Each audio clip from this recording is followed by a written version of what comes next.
성경 말씀 에베소서 1장에서 보겠습니다. 에베소서 1장 22절과 23절 말씀을 보겠습니다.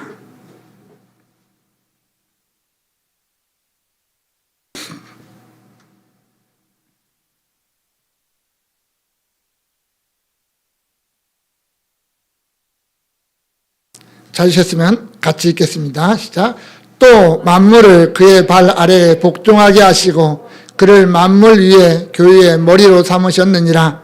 교회는 그의 몸이니 만물 안에서 만물을 충만하게 하시는 이의 충만함이니라. 아멘. 사랑하는 광성교회 성도 여러분, 우리는 얼마나 우리 교회를 사랑하십니까? 우리 교회를 위해서 얼마나 헌신하고 있다고 생각하십니까?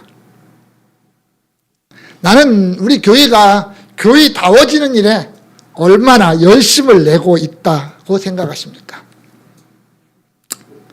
우리는 보통 내가 살아가는 삶의 원리를 우리 많이 쓰는 표현으로 이렇게 말하죠. 첫째는 하나님 중심이요, 둘째는 성경 중심이요, 셋째는 교회 중심이라고 고백을 합니다. 과연 하나님 중심의 삶이 무엇이고 성경 중심의 삶이 무엇이고 교회 중심의 삶이 무엇일까요? 사실은 그 모두가 한 가지입니다. 하나님을 중심으로 살아가는 사람은 성경 중심으로 살게 되어져 있고, 성경 말씀을 중심으로 살아가는 사람은 그 삶의 연장인 교회의 어떤 삶의 중심에 서서 교회 중심으로 살아가는 겁니다. 내가 교회를 중심으로 살아간다? 내가 삶의 어떤 말씀을 중심으로 살아간다? 이런 말들의 의미를 우리가 좀 더 깊이 생각하고 우리의 삶 속에서 하나씩이라도 내가 실천해 나아간다면 우리의 신앙이 조금 더 성숙해지고 또 우리 교회가 조금 더 교회다워지지 않을까 하는 겁니다. 따라서 우리는 어떻게 보면 내가 교회를 중심으로 살아가기 위해서 교회가 뭐냐라는 걸 좀 잘 알아야 됩니다. 알지 못하면 믿을 수도 없고 행할 수도 없기 때문입니다. 우리 교회를 주님이 원하시는 교회, 정말 주님이 기뻐하시는 교회로 만들어가기 위해서는 우리 교회가 무엇인지, 어떤 기관인지 좀 분명히 알아야 될 필요가 있다라는 거죠. 마태복음 13장에 보면 예수님이 천국에 대한 비유를 7가지를 말씀을 하십니다.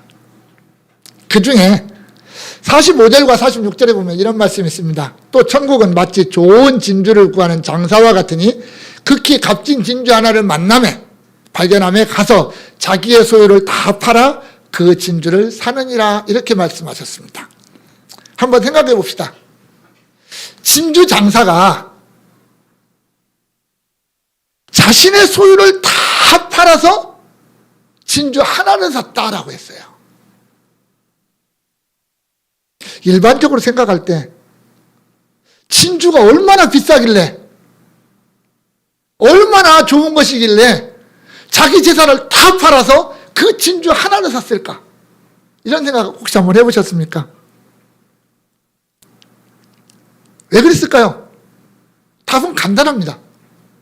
그 진주 하나의 가치가 자기 전 재산을 다 합친 것보다 더 귀하다는 것을 알기 때문이에요.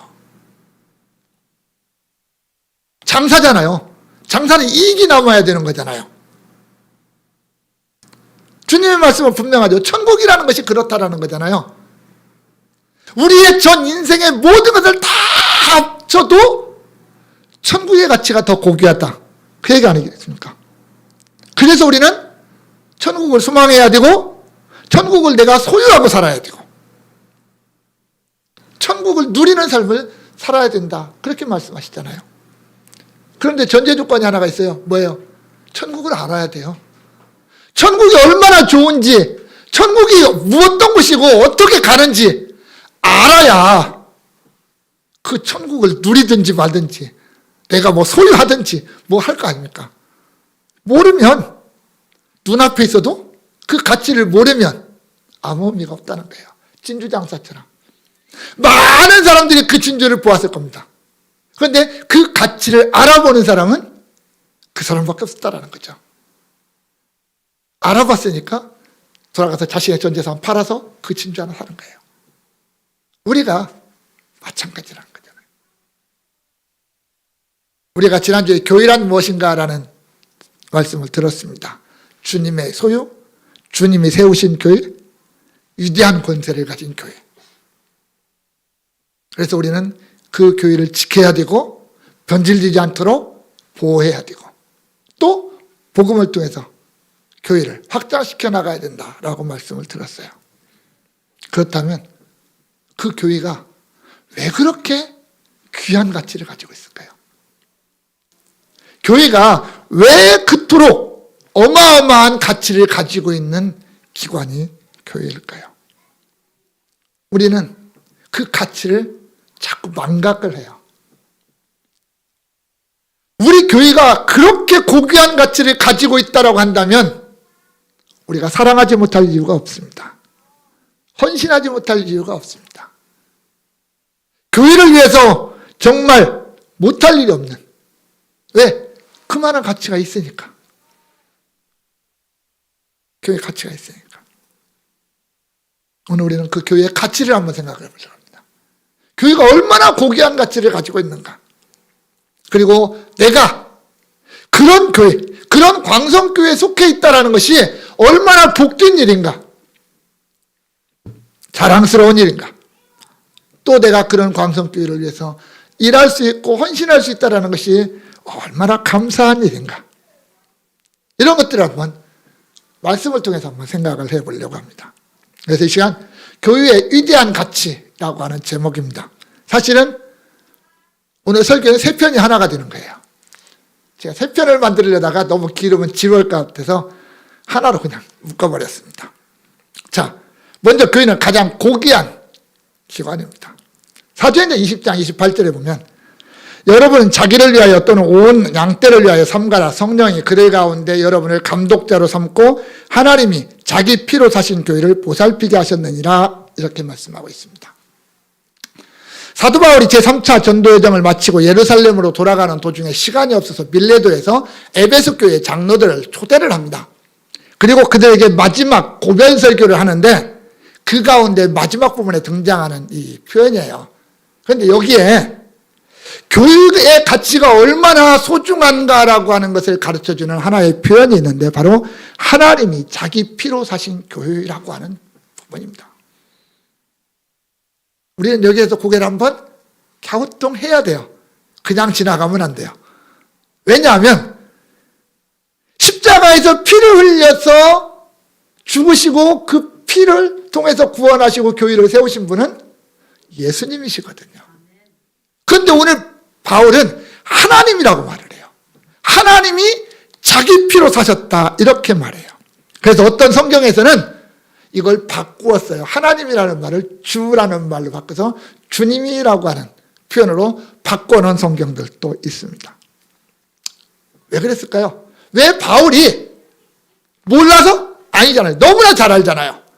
그럼에도 불구하고 예수 그리스도라는 말을 쓰지 않냐고 하나님이라고 하는 표현을 사용하셨을까요? 그것은 어떤 예수 그리스도의 어떤 신성, 그분이 하나님이시다라는 것을 강조하기 위해서 사용했다. 우리는 그렇게 볼 수 있습니다. 왜냐하면 바울은 늘 그걸 강조를 하거든요. 하나님과 예수님은 동등하시다. 그래서 빌립보서 2장 6절에도 그는 근본 하나님의 본체시니 그랬거든요. 그는 하나님과 동등하다라고 말씀을 했어요.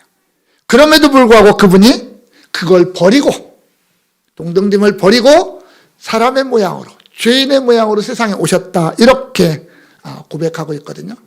결국 오늘 바울은 예수님, 단순히 저 나사렛 예수, 유대 땅에 오셔서 십자가 죽고 부활한 그 예수 정도가 아니라 그분 자신이 하나님이셨다라는 걸 강조하기 위해서 말씀하시는 거죠.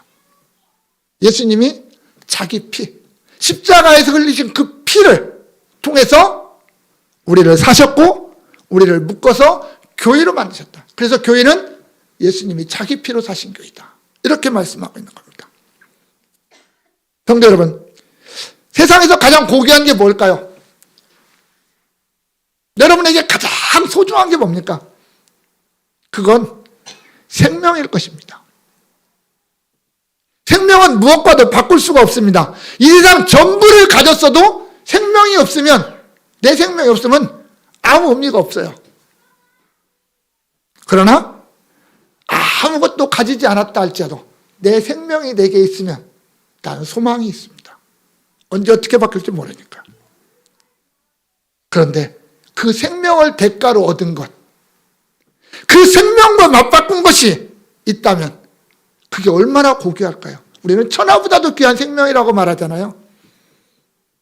그런데 오늘 교회는 예수님이 자신의 생명을 통해서 맞바꾼 그런 교회다, 이렇게 말씀하십니다. 그것도 죄인의 피가 아니라 거룩하신 하나님의 아들, 그의 피였다라는 거예요. 이 세상 그 무엇과도 바꿀 수 없는 예수님의 가장 고귀한 그 피와 맞바꾼 교회. 그렇다면 교회의 가치는 예수님의 피의 가치하고 동등하다라는 거 아닙니까? 내가 구원을 받고 내가 하나님의 백성이 되고 내가 하나님의 거룩한 공동체 교회의 일원이 됐다라고 하는 것은 예수님의 피, 그거 외에는 설명할 수도 없고 이루어질 수도 없는 거 아닙니까? 히브리서 13장 12절에 그러므로 예수도 자기 피로써 백성을 거룩하게 하려고 성문 밖에서 고난을 받으셨느니라 그랬거든요.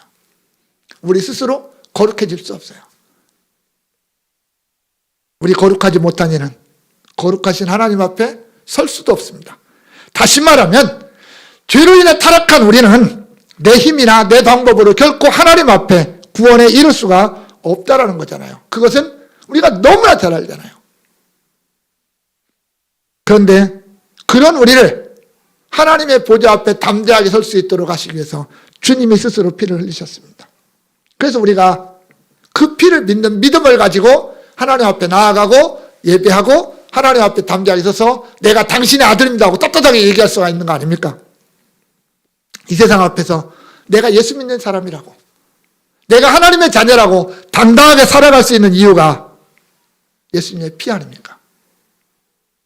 하나님이 나를 보시면서 나 자신은 죄로 더럽고 정말 부족하지만 나를 덮고 있는 예수의 피를 보면서 그래, 너는 내 백성이야, 이렇게 말씀해 주시는 거 아닙니까? 성도 여러분, 교회는 가장 고귀한 가치를 가지고 있다, 자신 있게 말할 수 있는 겁니다. 이 세상 무엇과도 비교할 수 없고 비교해서도 안 되는 가치를 가지고 있는 게 교회입니다. 하나님이신 그분이, 하나님의 아들이신 그분이 자신의 피를 값주고 사신 교회, 그게 오늘 우리 교회입니다. 이 세상 그 무엇과도 비교할 수 없는 우리 교회입니다. 작다고요? 보잘것없다고요? 우리의 눈이에요, 그건. 하나님이 보실 때, 예수님이 보실 때 가장 고귀한 겁니다. 제가 지난번에 우리 양 목사님이랑 또 김세현 목사님 세대일 때 한 얘기가 있어요. 여러분, 예수님이 이 세상에 오셔서 구원해야 될 사람이 나 한 사람밖에 없어요. 나 한 사람밖에. 예수님이 이 세상에 오셔서 구원해야 될 사람이 나 한 사람밖에 없어요. 그러면 예수님이 십자가를 지셨을까요? 답은 예예요. 나같이 부족한 한 놈만 구원하시기 위해서도 예수님은 기꺼이 십자가를 지신다고요. 조금 넓게 표현하면 이 세상에 정말 하나님이 기뻐하시는 교회가 딱 하나, 우리 교회만 있다고 생각해 봅시다. 우리 교회를 위해서 주님은 기쁨으로 십자가를 지신다는 거예요.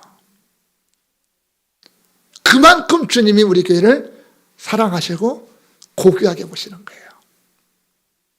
우리 교회가 그런데 거기에 대한 자부심, 자존심이 있어야 하잖아요. 우리 모두가 내 교회에 대한, 우리 광성교회에 대한 자부심, 자존심이 있어야 되는 거예요. 그래야 내가 내 교회의 가치를 알 수 있는 거예요. 내가 내 교회를 하찮게 얘기하는데 누가 내 교회를 고귀하게 보겠습니까? 이 세상 그 어떤 교회보다도 가장 아름답고 가장 고귀한 교회가 내가 속해 있는 광성교회다라고 하는 것을 기억해야 됩니다. 그리고 그렇게 우리가 고백하고 있어야 우리는 광성교회 성도답게 살아갈 수가 있는 겁니다. 두 번째로 교회는 가장 거룩한 기관입니다. 교회는 분명 이 세상으로부터 하나님의 부르심을 받은 자들의 공동체라고 했습니다. 그런데 곳곳에서, 성경 곳곳에서 보면 이 교회에 대한 명칭들이 많이 등장을 해요. 원어적으로 봐도 뭐 그렇고 여러 가지로 등장을 합니다. 특히 이 땅에 존재하는 모든 것에는 이름이 있어요. 태초에 하나님이 천지를 창조하시면서 이름을 주셨어요. 빛을 낮이라 칭하시고 어두움을 밤이라 칭하시니라 하면서 이름을 주셨어요. 아담은 자신이 하나님으로부터 부여받은 만물을 다스릴 수 있는 권세를 첫 번째로 사용한 것이 모든 각종 들짐승들에게 이름을 주면서 시작을 했어요. 이름을 준다라는 것, 이게 참 자신의 통치행위를 부여하는 아주 첫 번째 일입니다. 이게 성경의 어떤 역사 속에서도 이런 이름을 부여하는 것, 이것들이 어떤 의미를 가지는지 우리가 나중에 이제 또 살펴볼 수 있겠지만 그런 아주 귀중한 의미가 담겨져 있습니다. 그런데 교회에는 아주 특별한 이름들이 있습니다.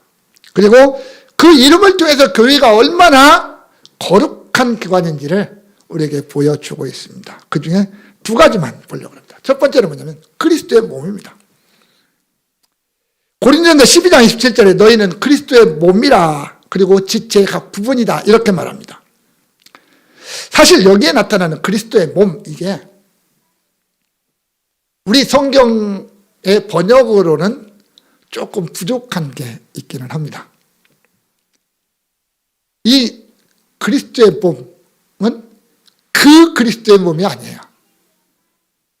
한 그리스도의 몸이에요. 한 그리스도의 몸.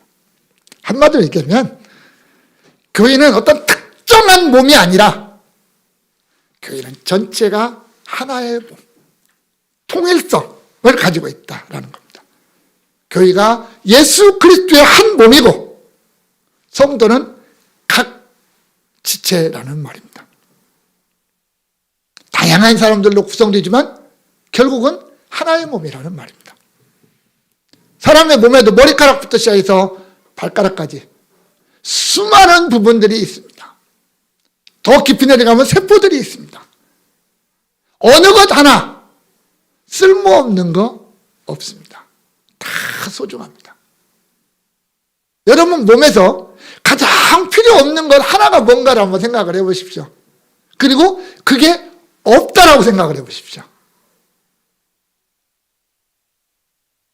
그러면 우리는 그걸 보고 좋은 말로 뭐라고 표현하냐면 장애인 이렇게 표현을 해요. 그렇죠? 다리가 불편하면 뭐 다리 다친 장애인이라고 말하고요. 팔이 없으면 팔 장애인이라고 말하고요. 요즘은 고상하게 그렇게 말합니다. 그러나 그 모든 게 다 있어야 온전한 거예요. 또한 그리스도의 몸이라는 것은 그리스도의 몸이에요. 주님의 몸이라. 그리스도의 것이라는 말입니다. 우리의 것이 아니고. 이건 우리가 지난번에 한번 살펴봤던 내용이죠. 그래서 우리는 철저하게 그분의 주인 되심을 인정하고 나아가야 되는 존재가 교회입니다. 세상의 어떤 것과는 달라요. 세상의 모든 기관들은 사람이 주가 되고 때로는 사람이 주인이 됩니다. 그러나 교회는 철저하게 주님과 우리 그리스도와 관계되는 것, 그리스도의 몸이고 그리스도를 머리로 하는 몸이고 그리스도의 우리는 지체라고 하는 것을 기억하자라는 겁니다.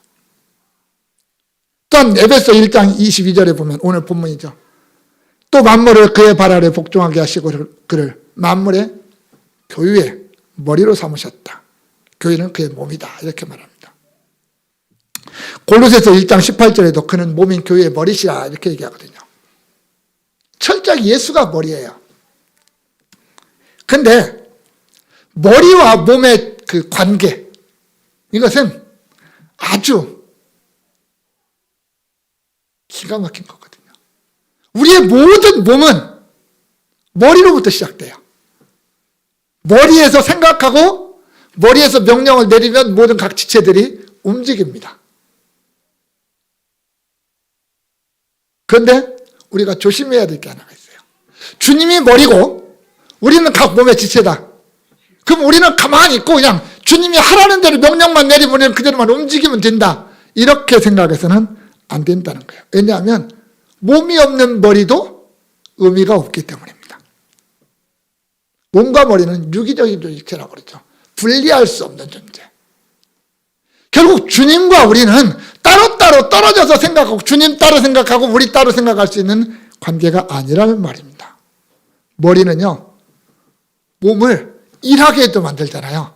일을 하게도 하잖아요. 그런데 머리의 아주 중요한 기능 가운데 하나가 뭐냐면 몸을 쉬게 만드는 거예요.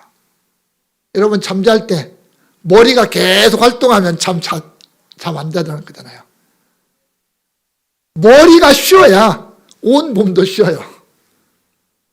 이게 머리는 온 몸을 보살펴야 되고요. 쉬게 만들고. 머리가 온 몸을 행복하게 만드는 거예요. 결국 주님이 그러신다는 거예요. 주님이 교회의 머리가 되신다는 것은 주님이 교회를 보살핀다는 것이고 교회를 지키신다는 것이고 교회를 행복하게 만드시는 분이 주님이세요. 머리 되시는 예수 그리스도가 우리 교회를 행복하게 만드는 거예요. 우리 스스로 우리가 열심히 노력해서 행복하게 만들어지는 게 아니라는 겁니다. 그래서 우리는 우리 교회가 주님의 예수 그리스도의 몸이라고 하는 것, 내 자신이 그 몸의 하나의 지체, 나도 주님의 몸의 일부라고 하는 것을 기억하고 그 몸을 소중하게 여기고 아껴야 된다는 말입니다. 두 번째로 특별한 표현 중에 하나가 뭐냐면 성령의 전이라는 겁니다. 고린도전서 3장 16절과 17절에 너희는 너희가 하나님의 성전인 것과 하나님의 성령이 너희 안에 계시는 것을 알지 못하느냐. 누구든지 하나님의 성전을 더럽히면 하나님이 그 사람을 멸하시리라. 하나님의 성전은 거룩하니 너희도 그러하니라 라고 했습니다. 여기에 등장하는 성전은 법궤가 들어있는 지성소를 가지고 있는 성소, 그 본 건물을 가리키는 말입니다. 어떻게 보면 하나님은 성도 한 사람 한 사람을 성전이라고 말하기도 하지만 오늘 바울은 그렇게 표현하지 않고 성도들의 공동체를 성전이라고 말을 하고 있습니다.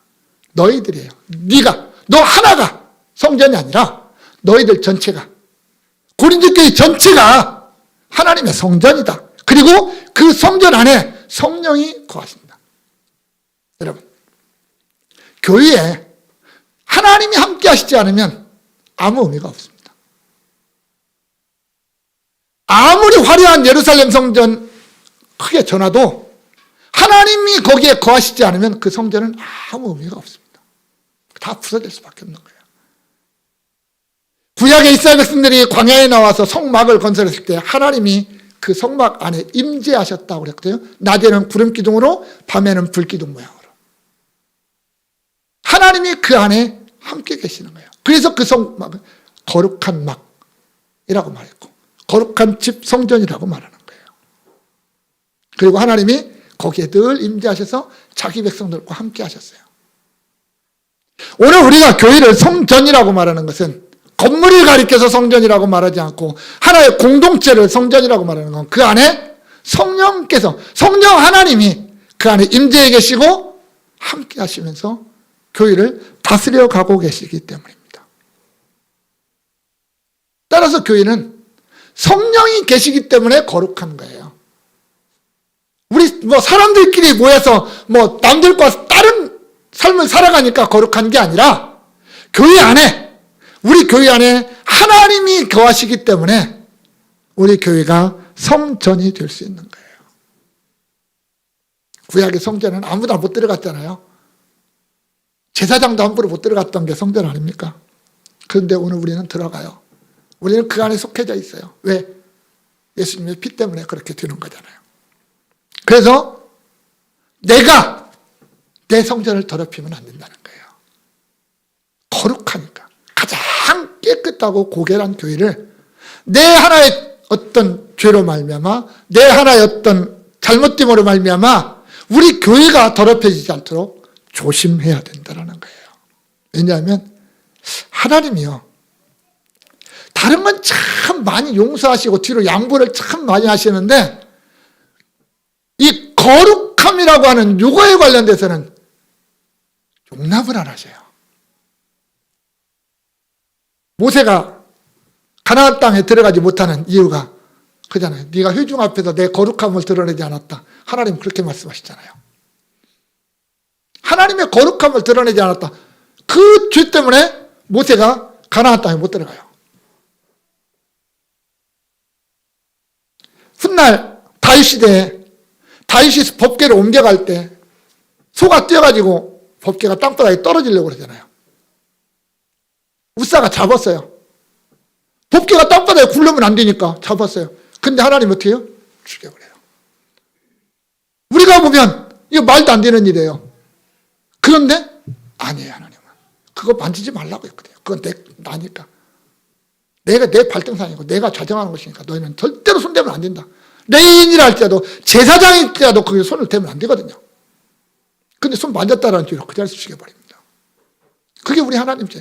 당신의 거룩함이 훼손되는 것에 대해서는 결코 용납을 안 하셔요. 여러분, 우리 교회가 하나님의 그 거룩한 교회인데 나로 인해서 교회가 그 거룩함이 훼손된다? 이거 상당히 위험한 일이라는 말입니다. 또한 에베소 2장 21절에 보면 그 안에서 건물마다 서로 연결하여 주 안에서 성전이 되어가고 너희도 성령 안에서 하나님이 거하실 처소가 되기 위하여 예수 그리스도 안에서 함께 지어져 가느니라 그랬습니다. 우리는 되어가는 존재들입니다. 된 존재가 아니라 되어가는 존재들이에요. 성전이 되어가는 거예요. 처음부터 완전한 사람? 아무도 없어요. 주님이 구원해내셨다고 완전히 깨끗하고 완전히 거룩하고 그럴 것 같으면 얼마나 쉽겠습니까? 근데 그게 아니잖아요. 우리는 내가 구원받았음에도 불구하고 때로는 예수 믿지 않는 사람하고 별다를 바 없이 또 살아가기도 하잖아요. 그리고 또 주님 앞에 나와서 주님 하고 또 그러잖아요. 우리는 건축되어져 가고 있는 중이에요. 우리 교회 하나가 완전한 교회를 만드는 것은 아직 멀었어요. 천국 가야 돼요. 이 되어간다는 말은 자라간다는 말하고 똑같거든요. 식물이 자라가는 것처럼 교회도 그렇게 자라가는 거예요. 성숙해져 가는 거예요. 누구를 통해서? 나 하나하나를 통해서. 우리 자신 하나하나를 통해서 끊임없이 성장하는 거예요. 성도 여러분, 우리가 그리스도의 몸이다. 우리 교회가 그리스도의 몸이다. 나는 그 몸의 가장 어떤 작은 지체 중에 하나, 세포라고 말할 수 있습니다. 우리는 그래서 머리 되신 주님을 인정하고 고백하고 그분이 나의 왕 되심을 고백하면서 그분의 뜻을 따라서 살아가는 겁니다. 그것이 교회를 가장 아름답게 만들 수 있는 비결입니다. 또한 성전입니다. 거룩한 성전. 가장 고결한 성전. 그래서 우리는 교회를 사랑할 수밖에 없는 존재들입니다. 사랑해야만 됩니다. 함부로 할 수 없습니다. 교회를 함부로 하는 것은 하나님의 거룩한 성전을 함부로 하는 것과 같기 때문입니다. 더럽힐 수도 없습니다. 가장 소중하게 여겨야 됩니다. 내가 내 몸을 소중하게 여기듯이 우리는 주님의 몸 된 교회를 소중하게 여겨야 됩니다. 물론 우리 힘으로 잘 안 돼, 이게. 나는 그렇게 하고 싶은데, 나는 어떻게든 하고 싶은데 잘 안 돼요. 그래서 우리는 또 하나님 앞에서 몸부림칠 수밖에 없어요. 하나님 도와달라고.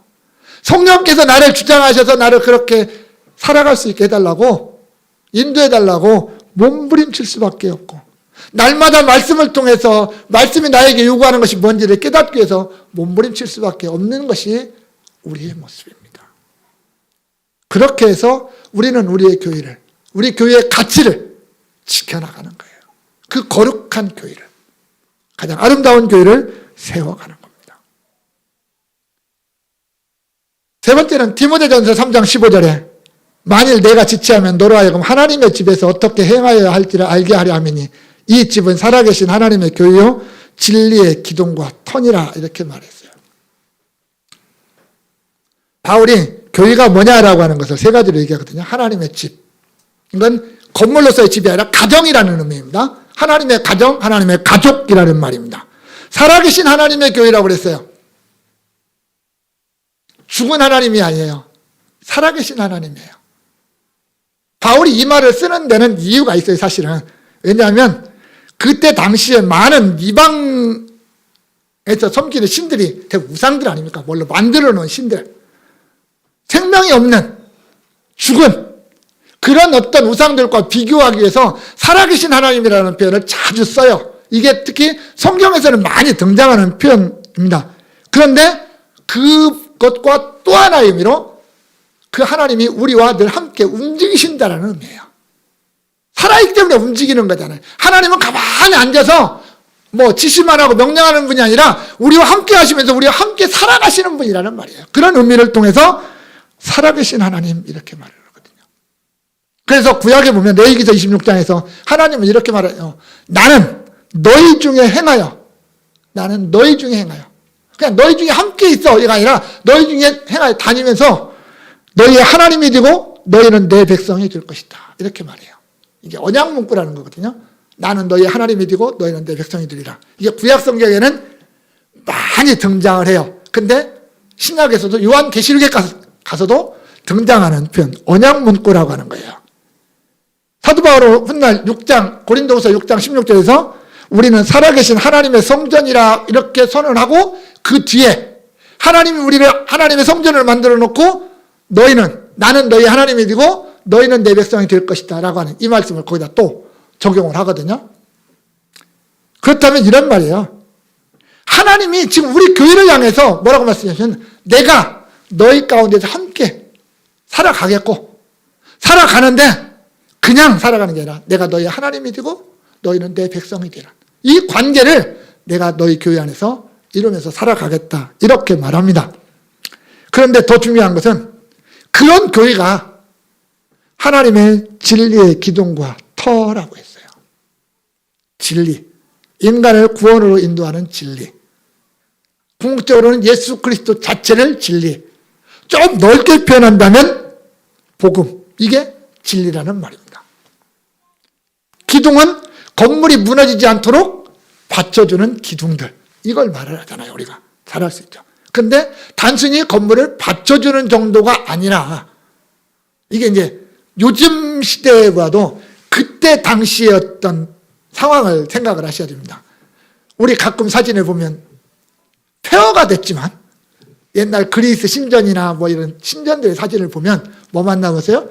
기둥만 남았죠. 기둥들을 보면 무슨 생각을 하십니까? 야, 저 건물이 얼마나 화려하고 웅장했을까, 이거 생각하잖아요. 여기에 기둥은 그런 의미예요.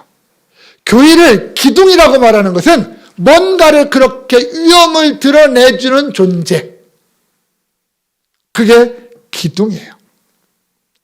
한마디로 얘기하면 교회는 예수 그리스도를 드러내주는, 예수 그리스도의 위엄이나 예수 그리스도에 관련된 모든 진리를 온 땅에 드러내주는, 위엄 있게 드러내주는 그런 존재가 교회라는 거죠.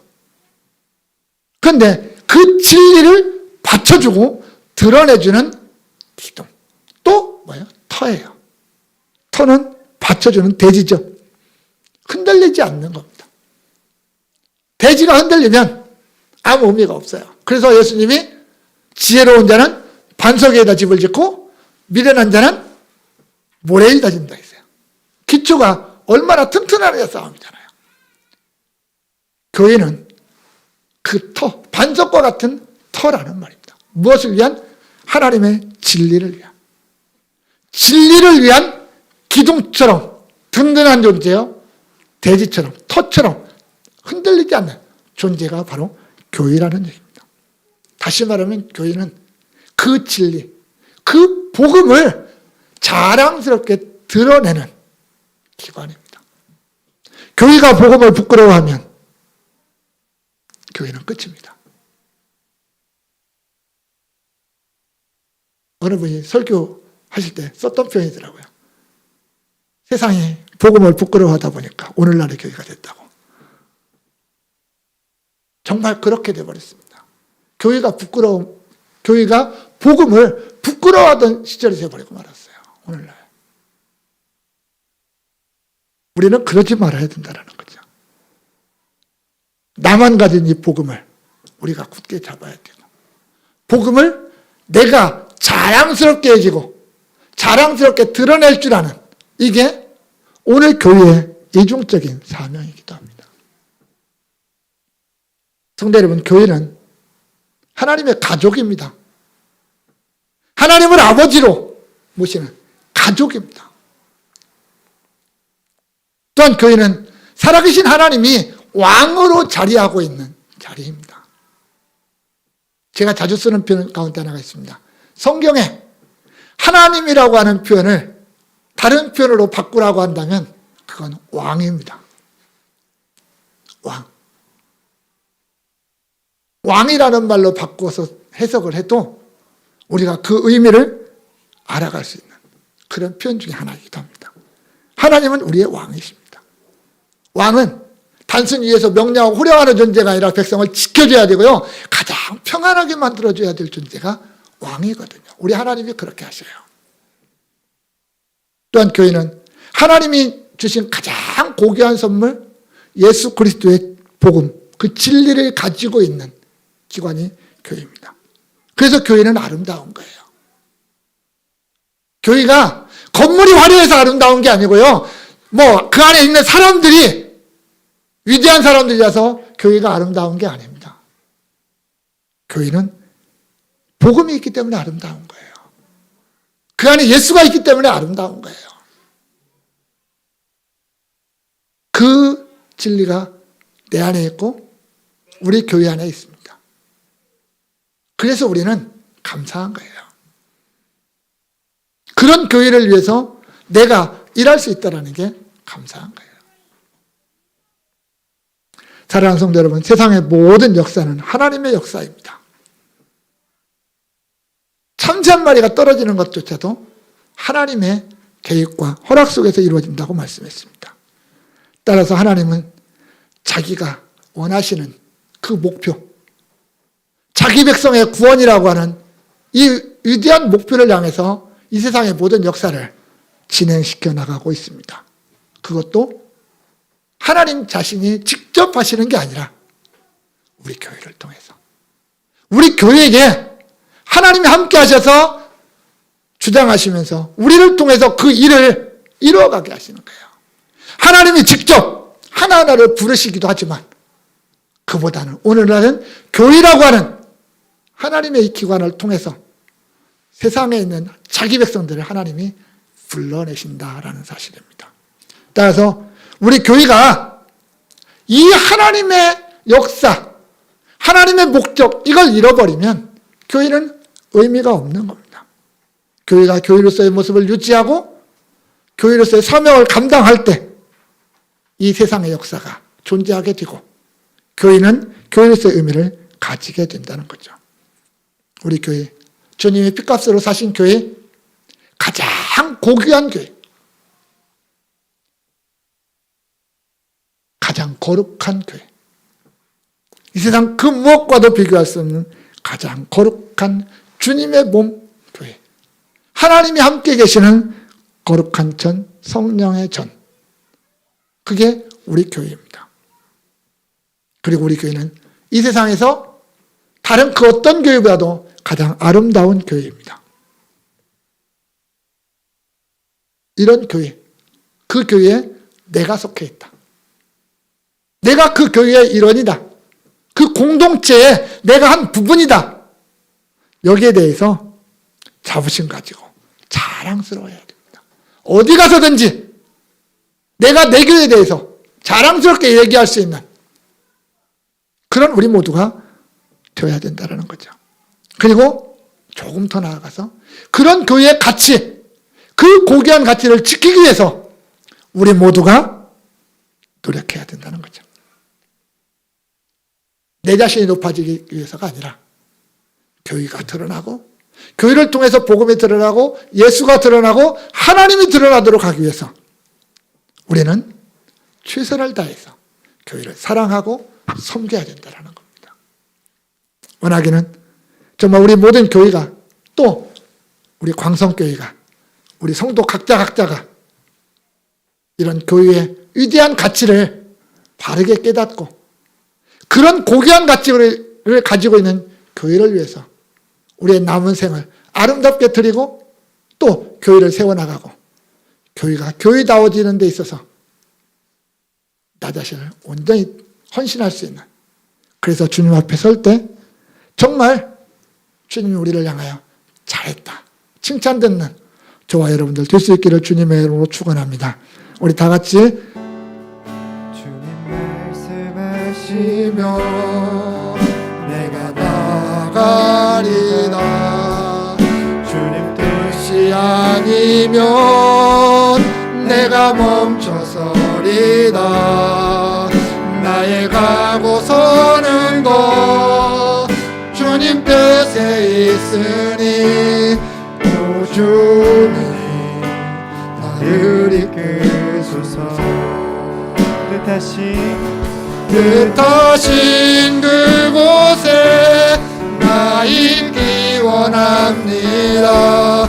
이끄시는 대로 순종하며 살리니 연약한 내 영혼 동하여 일하소서. 주님 나라와 그 뜻을 위하여 뜻하신 그곳에 나 있기 원합니다. 이끄시는 대로 순종하며 살리니 연약한 내 영혼 동하여 일하소서. 주님 나라와 그 뜻을 위하여 오 주님 우리 그